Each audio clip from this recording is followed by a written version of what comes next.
What's up, y'all? This is Sunny. I'm back with another video. I hope y'all are having a great day. Today I wanted to talk to you guys about the really bizarre and shocking interest that the Jehovah's Witnesses organization has always taken into the sex life of its members. Now, it's taken me a long time to do this video because the material is so deep and it's so shocking that I wanted to get it 100% straight in my head before I presented it, because this is one of those things that I believe should cause a person to wake up and just see this organization for what it is, for how awful it is. What I'm going to talk to you guys about today is this organization's shocking behavior when it comes to this keen interest that it has always had into the sex lives of not only couples, but also individual Jehovah's Witnesses, and what individual Jehovah's Witnesses do in the privacy of their own bedrooms, and the guilt that's inflicted upon these witnesses because of their sex lives, and and things of a sexual nature. Now, I want to tell you guys that in my last Judicial Committee meeting, something happened that was so shocking that I've never forgotten it, and I never will forget. Never will forget it. It was shocking, it was pathetic, it was ridiculous, and it was ludicrous all at once. Now, do you guys know what a tell is? A tell is a subtle movement or motion or even a word that someone does or says that tells you exactly what they're thinking, right? The tell that this elder showed when I was in this Judicial Committee meeting, it just gave away everything.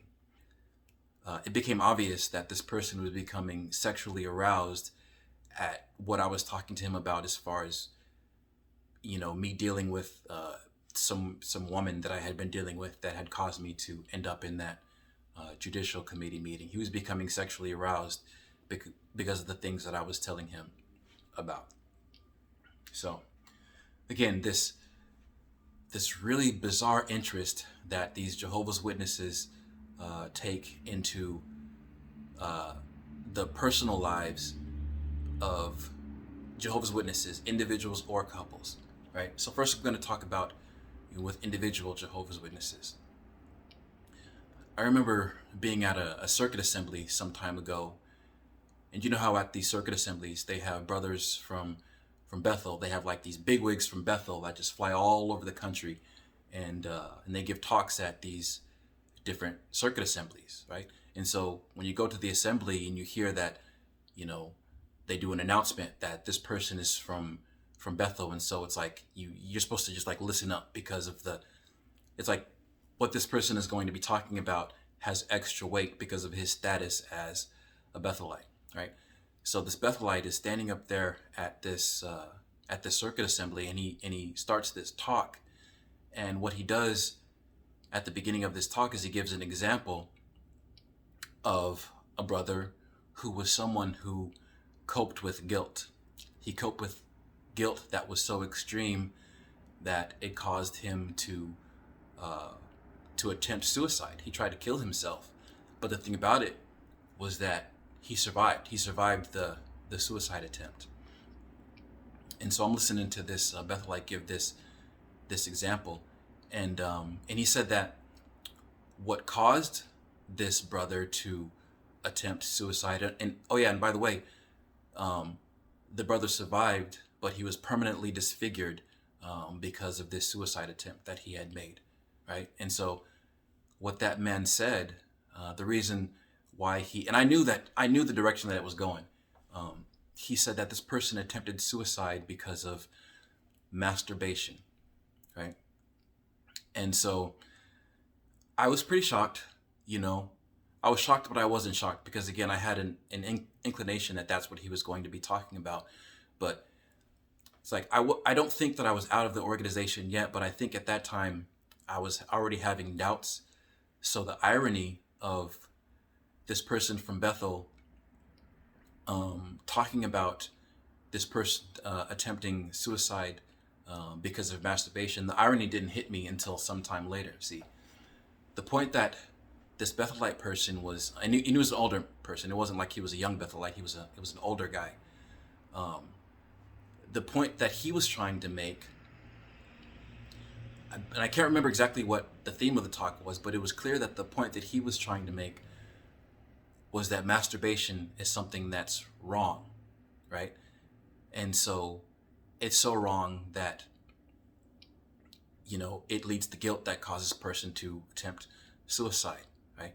But the irony is that it's not masturbation is wrong. There's nothing wrong with masturbation, and it's a damn shame that I have to be the one to tell you this, but masturbation is not wrong. There's nothing morally wrong about a person exploring their bodies and feeling like and getting an understanding for what they enjoy, right? The irony is that it's the guilt that's inflicted upon these Jehovah's Witnesses, the guilt and the shame that's inflicted upon these young Jehovah's Witnesses about things like masturbation that causes these young people to become so depressed, and so hopeless that they do things like attempt suicide, right? It's the guilt and the shame that's inflicted upon these Jehovah's Witnesses that causes people to do this. The act itself, masturbation is something it's natural. It's something it's obvious. It's just something that just happens. But again, we have this organization where their morality is just so, and they talk about it. Think about that Pillowgate video that we've all seen. That was just unspeakable, right? But they talk about these things and they make these witnesses feel so awful and so horrible and so much guilt about something that comes naturally that it just blows me away, And I'm gonna actually read you guys something from the Questions Young People Ask book, so that you guys know that I'm not just making this stuff up. I'm gonna read this because I want you guys to really I want you guys to know just how deep it is. Maybe it's been a while since you've read these excerpts from the Young People Ask book. I remember I was at the convention when they first released it, right? So this book has been around for a long time and it has not changed. So just pardon me for a second while I grab these documents. And I'm just going to read you a couple of excerpts from this Questions Young People Ask book about from the chapter that deals with masturbation, just so that I can, again, just sort of illustrate the guilt and the shame that's put on these witnesses, So, that chapter starts with the problem of masturbation. And it says, some youths attempt to alleviate sexual arousal by means of masturbation, but serious problems can result from this. The Bible urges Christians, deaden therefore your body members that are upon the earth as respects fornication, uncleanness, sexual appetite, hurtful desire, covetousness. Masturbation is the very opposite of deadening sexual appetite. Indeed, it stimulates and nurtures that appetite. And they use the exclamation point at the end of that sentence. And then it says, would you allow viruses to invade your computer? Then why invite immoral thoughts into your mind? Masturbation can make you a slave of your desires, right? And so it's like they talk about these things. They make it seem like doing something that comes naturally is wrong. And again, this is not normal, that you have an organization that talks about these things, right? They put out publications that are designed to promote guilt and fear, to the point where these Jehovah's Witnesses are, they're questioning whether or not they even qualify for the paradise because of this habit that they have, something that comes naturally, right? And again, it's that bizarre interest that this organization has in what individual Jehovah's Witnesses do, with their bodies, right? And I'm going to read a little bit more here. It talks about, would you allow viruses to invade your computer? And then it says, a Christian who struggled with masturbation says, how I wish I could have summoned the courage to talk to someone about it when I was a youth. Feelings of guilt plagued me for many years, and it seriously affected my relationship with others, above all with Jehovah. Whom should you talk to? A parent is often the most logical choice. And it just, what? This is 2021. This book came out in the 80s, you know, and you just think to yourself, who actually goes and talks to their parents about masturbation? And it's like they're trying to get these witnesses to go and think about the shame and the embarrassment of, you're encouraging these young witnesses to go and talk to their parents about masturbation. It's just horrible, you know. There's a lot more here, but I'm just gonna read one small excerpt from the last part of that chapter, and it says, controlling your thoughts. You know, so here's that thought control. The Jehovah's Witnesses, they want to control your thoughts. They want you to control your thoughts. And it says, the Apostle Paul said, I pummel my body and lead it as a slave.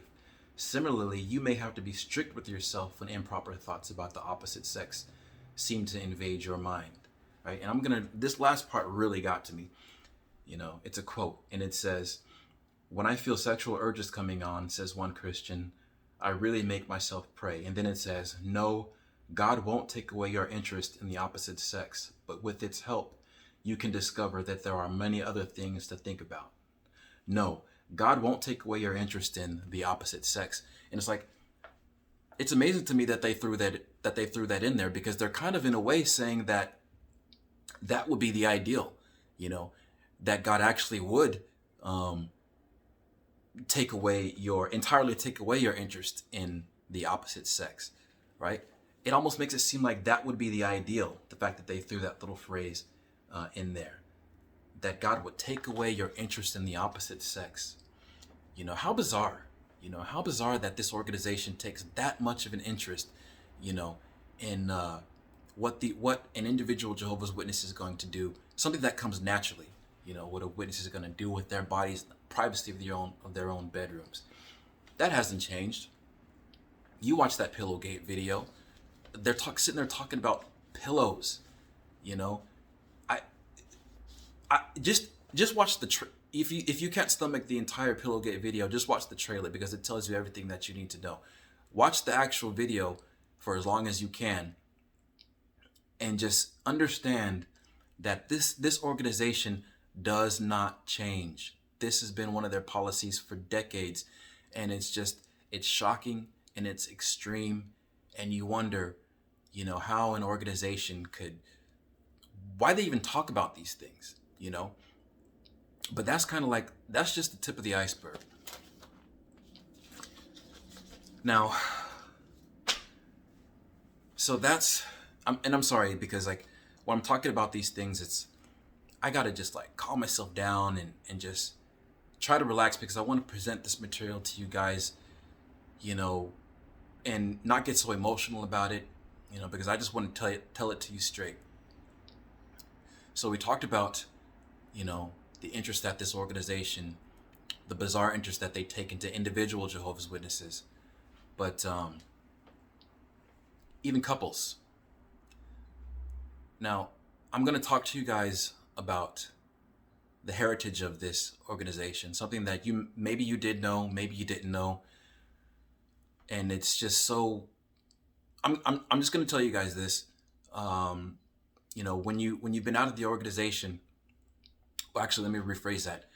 When you're in the organization for a while, you hear things that seem pretty weird, you know, but when you believe it, you just kind of either just don't think about it, or you just, you know, find a reason to just write it off. You know, things that are weird and bizarre and don't make sense, you know, and you just don't even think about them. So I'm just going to ask you guys, did you know that there was a time when if you were a Jehovah's Witness and you were a couple, that you could be disfellowshipped for having oral sex with your mate? It's 100% true.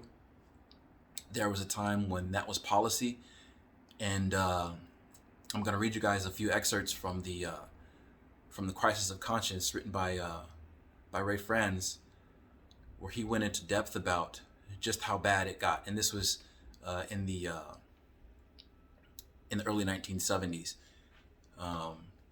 if you're somebody who's in your mid 50s or 60s, then you already know about this stuff, and you were a witness back then, you already know about this stuff. But if you're somebody who's in your teens or your 20s or your 30s or even your 40s, maybe this is something that you just heard a little bit about, but you never really knew how deep it got. Well, it's absolutely true. It absolutely did happen. And I'm only reading this stuff, I'm only taking it back because it relates to how this organization still carries on. Went ahead and printed out some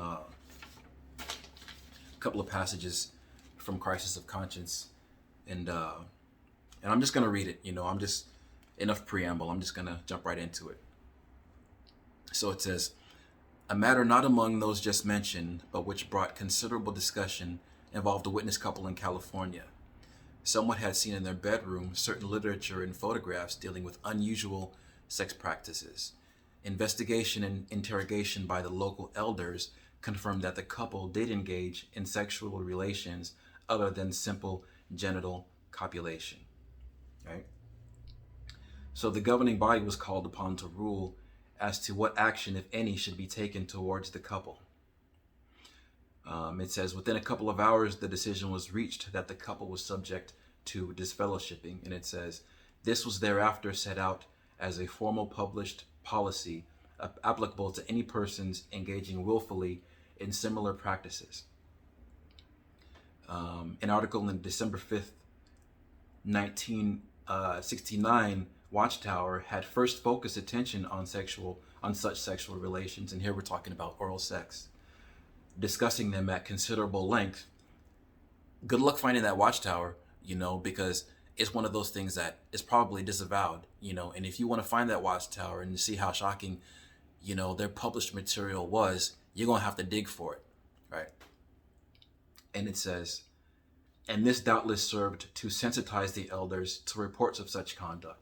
In fact, it was likely responsible for this report about people's private bedroom matters being made in the first place, right? So what that's saying is that Watchtower talking about oral sex and other sexual practices other than simple genital copulation, right? That Watchtower came out in 1969, and then a few years later, you had a couple in California where they had someone come over to their house, and it was probably because of that Watchtower that they saw. I don't know, maybe this person that went over to that couple's house, maybe they were snooping.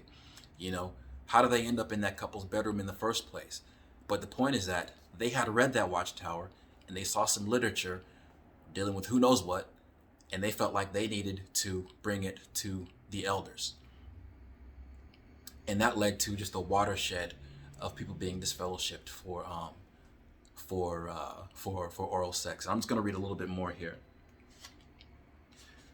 It said that the published material was understood and applied in such a way that marriage mates generally felt obliged to report to the elders if any such practice existed or developed in their marriage, whether mutually agreed upon or done solely at the initiation of one of the mates. In the latter case, the non-initiating mate was expected to come forward and convey this information to the elders if the initiating mate was unwilling to do so, right? So here you have couples in this organization where you have one part of the couple wants to have oral sex and the other person feels guilty about it, and maybe this is something that they've always done, right?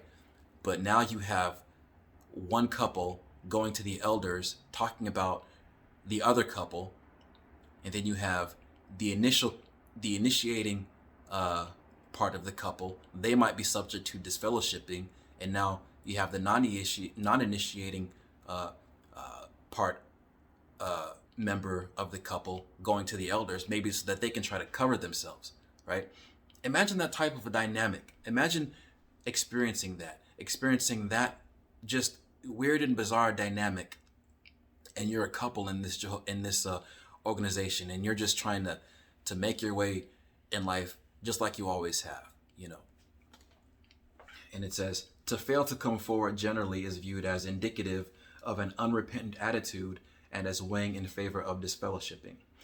The belief that disfellowshipping cuts one off from the organization where salvation can be found, exercises heavy pressure on one to conform, no matter how difficult confessing or reporting to the elders may be. The governing body's decision in 1972 resulted in a sizable number of judicial hearings as elders followed up on reports of confessions of the sexual practices involved. Now notice this part. Women experienced painful embarrassment in such hearings as they responded to the elders' questions about the intimacies of their marital relations. Many marriages where one of the mates was not a witness underwent a turbulent period, where the non-witness mate objected strenuously to what he or she considered an unwarranted invasion of bedroom privacy. Did you notice the part about the women experienced painful embarrassment in such hearings as they responded to the elders' questions about the intimacies of their marital relations? Now, we've been out of this organization, we've been doing our research, and how many times have you heard that same dynamic? This was 1970s. All of this stuff was happening between 1972 and probably 1977. So that was some years ago. But think about what you've learned in just your research.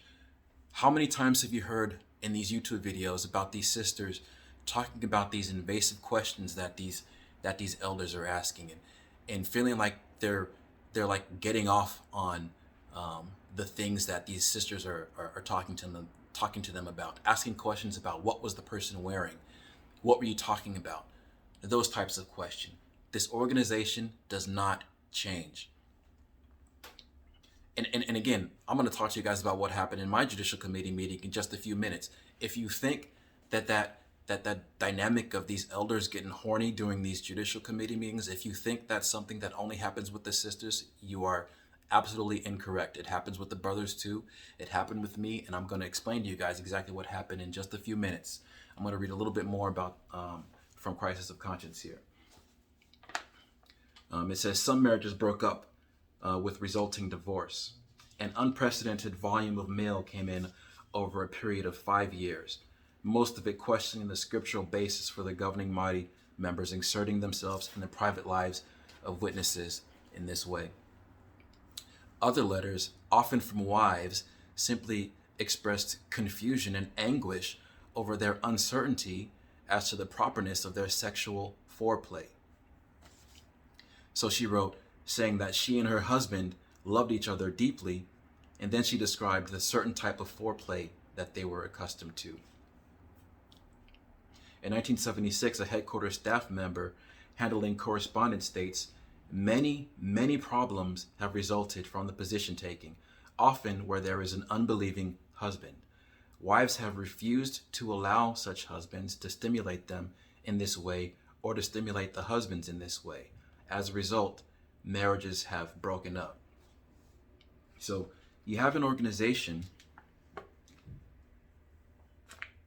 where these sisters are having to go and stand in front of these elders and talk about things like the types of sexual foreplay that they are accustomed to. This is this organization's heritage. Can you imagine how awful that must be? And I want you guys to remember, the 1970s is not that long ago, you know?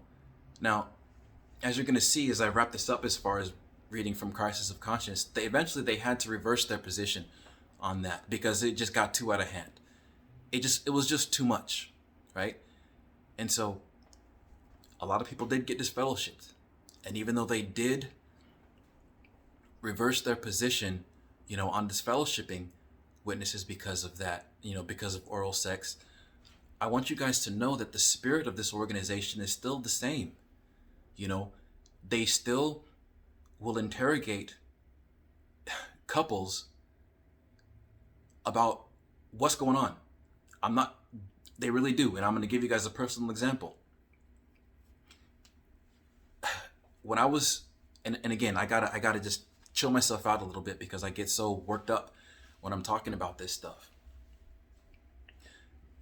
In the last few years that I was a witness, I was dating, you know, a sister, and I was in Seattle Central congregation, and there were several couples that were actually dating, And we were all in our 20s or 30s. And one of the brothers, really cool guy, one of the brothers, he said that the elders came to him, sat him down, in a meeting, and I can't remember if it was him and his girlfriend or if it was just him, but sat him down in a meeting and asked him point blank if there was any inappropriate touching that was going on between him and his girlfriend, right? So that's modern day. That type of stuff happens now. And I just read to you about these interrogations that happened back in the 1970s, right? So again, the spirit of this organization, it does not change. And it's not right. It's not normal that you have a religious organization that's going to sit here and take this kind of an interest in the personal lives of its members. Why would anybody want to be a part of an organization like this? I talked about these domains of awfulness, right? All of these domains of awfulness, even individually, should be enough to make a person want to leave this organization. But think about the fact that these categories and domains of awfulness, they all exist at the same time here in the Jehovah's Witnesses organization. That should make anybody who's not just think about the things that I'm saying. Think about the research that you're doing if you're not a witness. These things should make a person want to run screaming from that organization, to slam the door on those Jehovah's Witnesses the moment you see them pop up, knocking on your door. All right. So let me see, where was I here? I just want to just give you guys a couple of more quotes, from Crisis of Conscience. And this is a quote from a sister, and she said, "I am scared, I am hurt, and I am more worried at this time about my husband's feelings for the truth." And then one elder wrote, saying that he had a problem that he wanted to get straightened out in his mind and heart, and that to do this, he felt it's best for him to contact the mother. That's what they used to call the organization back in the day. They used to say mother. You've heard that probably before. On JW Fifth's channel, he one of the interviews that he did, he taught the woman amazing woman, was talking about how they would use that expression. It said the problem dealt with his marital sex life, and he said that he and his wife were confused as to where to draw the line. Many letters went out from the society in response. There was one part, this very last part I'm going to read, and then I'm going to put this away. It says a man in a Midwestern state who confessed to an infringement of the governing body's decision as regards his marital relations with his wife was told by the elders that they were writing about this to society. He also wrote an accompanying letter. 8 weeks passed, and finally he wrote again to Brooklyn saying that the waiting, anxiety, anticipation is almost more than I can bear. He said that he had been removed from all congregational assignments, including offering prayer at the meetings, and that almost weekly I am losing something that I have worked and prayed for 30 years. He pleaded for an answer, saying, I do need some mental relief as to how I stand with Jehovah's organization. So think about the mental anguish, the torment that person was dealing with, because he was infringing. He felt like he was infringing upon the wishes of the governing body. It's that guilt, it's that shame that this organization inflicts upon its members, and has always inflicted upon its members about these things of a sexual nature. This is the kind of stuff that leads Jehovah's Witnesses to do things that are so extreme as to try to commit suicide and end up with disfiguring injuries, right? Think about the anguish, from these people that were writing into these into the headquarters about what was happening as far as just what they did in the privacy of their bedrooms with their mates. Think about the people that were disfellowshipped, and then in 1977 or thereabouts, they completely changed that policy. This is the heritage of this organization, right? So now I'm in my Judicial Committee meeting, and they're asking me questions, and one of the guys, he's a young guy, he's a young kid, well, I won't say he was a young kid. He was probably, I think I was around 35 at the time. I'm 47 now. I was about 35, and this guy was, I think he was younger than me. And this is a guy that had never touched a woman. Now, because I didn't really have, I've always just been me, you know, had a big mouth, you know, I don't have no problem talking to the women. I was a DJ, I liked to party, and that's, I don't know if I was ever a good witness. I mean, maybe I was, but the thing about me is I was always me. I was always sunny, you know. If I wanted to say something, I said it. If I wanted to dance with somebody, I asked them to dance. If I wanted to flirt with somebody, I flirted with them, right? But this guy, his name was June. We were out in service one time, you know, obviously before my Judicial Committee meeting, and he was asking me for advice, you know, about women, you know. He was asking me for advice about what he should do, how to talk to girls and this and that. And I asked him, I said, well, how many women have you ever dated? And he said, none, I've never dated anybody. You know, this is a guy who was in his late 20s or early 30s. And interestingly, I'll tell you a bit more about this guy's history. He was a person who, well, maybe I should view this as hearsay, because I didn't hear this from I don't think I heard this from his mouth. I heard this from someone else. That this guy, when he was in high school, his parents would come up to his high school and they would pick him up and they would take him to McDonald's for lunch, you know, so that he wouldn't have to have any interaction on a social level with any of his classmates, right? So his parents would come to school, would pick him up and take him to McDonald's. Can you imagine what kind of square goes out to the front of the of campus? His parents pick him up, take him to McDonald's, and bring him back home afterwards, so that he doesn't have to have any interaction with his classmates, right? So this is the kind of guy that we're dealing with. And again, maybe view that as hearsay. I didn't hear that from his mouth. It's something that I heard. I heard it from another witness, so probably it was true. This guy never touched a woman.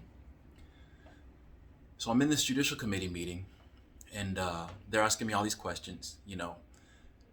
And I don't have no problem, you know. I told them the truth.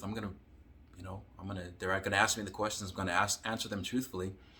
I had been at a party, and like a quote unquote worldly party, and I had started up with some chick that was at the party. We kind of went off into the back room and we were making out, right? And so, as I said, you know, I was pretty close to being disfellowshipped anyways. So, you know, we made out in the bathroom, and this person, she starts taking off her clothes, right? And so I'm telling June and I'm telling the rest of these elders what happened. And so I tell June, you know, that yeah, we went into the bathroom and we started making out. And I said, kind of one thing led to another, and she took off her clothes, you know, so she got naked in front of me. And June, he says to me, he says, she took off her clothes? And I said, yeah. And do you know what this guy did? Remember I talked to you guys about tells. He asked me, I'll say it again. He asked me, he said, she took off her clothes? And I was like, yeah. This guy, he's sitting down in one of the chairs. This freaking jerk crosses his legs. He had to cross his legs because it was obvious that he was getting a hard on. And it's kind of like, you know, when you're sitting in a chair, you're going to cross your legs you're going to cross your legs maybe, but that's something that you do to kind of get more comfortable. It's like, let me just show you. He's asking, we're all sitting down, and, you know, he's sitting down, and I remember he had his hands up like this, and he was, you know, how they're giving me instruction and everything. And I remember that he had his hands up, and he says, she took off her clothes? I said, yeah. And he goes, that was a tell of epic proportions, and I never forgot that, and I never will. It was clear to me with 100% clarity that this guy was getting a hard on because I was talking to him about some woman that was standing naked in front of me. Now, you got to ask yourself just how freaking hard up a person has to be where we're sitting in in this meeting discussing my future, you know, and as solemn as a setting as a Judicial Committee meeting, and this guy is freaking getting a hard on just based on the fact that me telling him that some woman took her clothes off in front of me. See, this is the organization. This is how this organization functions, where you have grown men that behave like this. We're sitting in this meeting. They're asking me these invasive questions, and this guy is becoming sexually aroused because I'm telling him what I happen to do with some person that I was dealing with. Just imagine what goes on in those Judicial Committee meetings where they're sitting there with these sisters.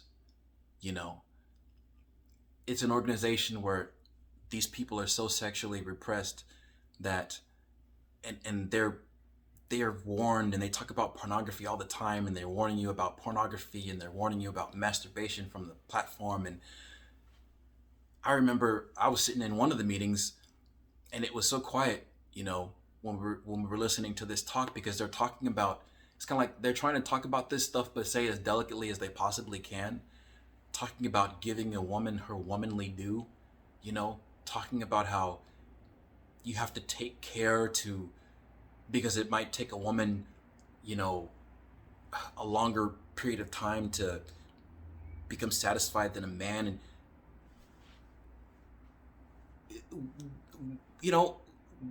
you want to go to church to learn about paradise, to learn about don't steal, don't hurt people, be nice to everybody, don't rob trains, don't beat up your neighbors. You're sitting in this Jehovah's Witnesses Kingdom Hall, and they're talking to you about,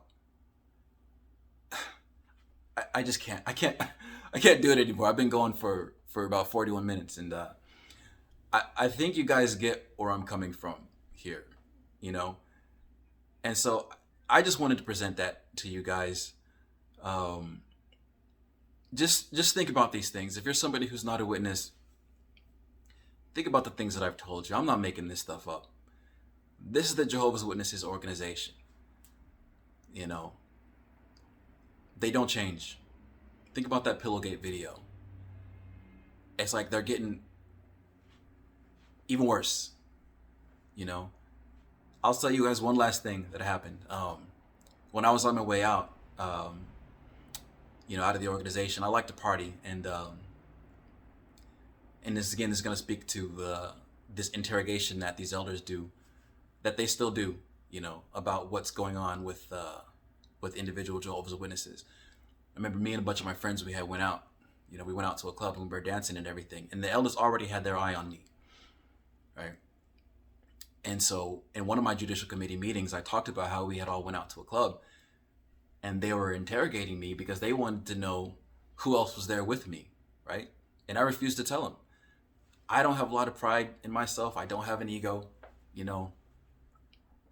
but that's one thing that I am prideful about. Those elders were interrogating me about who I was out with that night, and I refused to tell them. And they asked me repeatedly, and I refused to tell them. I just wouldn't tell them, right? And they didn't like that. So they already had it in for me. But one of my other friends, one of my hangout partners that was also out that night, she told me some years later that the elders had also interrogated her about what had happened that night when we were out at the club, right? And she told me that the elders were asking her specifically about me. And one of the questions that they had asked her was, did he go into the bathroom? Did Sonny go into the bathroom? That's the level of the interrogation that these guys are talking about. What the heck do they want to know about whether I went into the bathroom? What interest could they possibly, I don't know. Maybe I'm going to take some chick to the bathroom with me, or I just don't know. And she told me that.